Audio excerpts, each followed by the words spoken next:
I'm gonna do a little cold start video on this old Ford backhoe here. It's about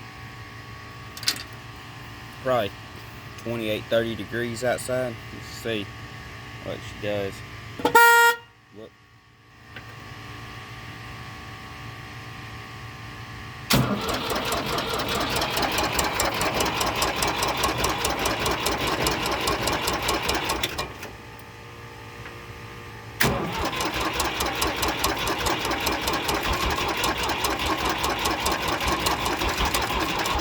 Let me give it a little bit of gas.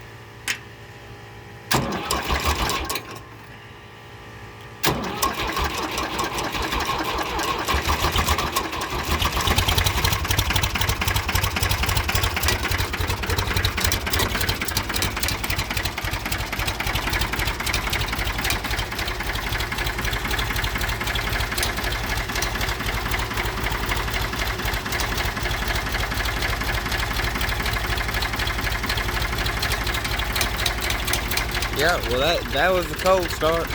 I don't think it did too bad for an old backhoe.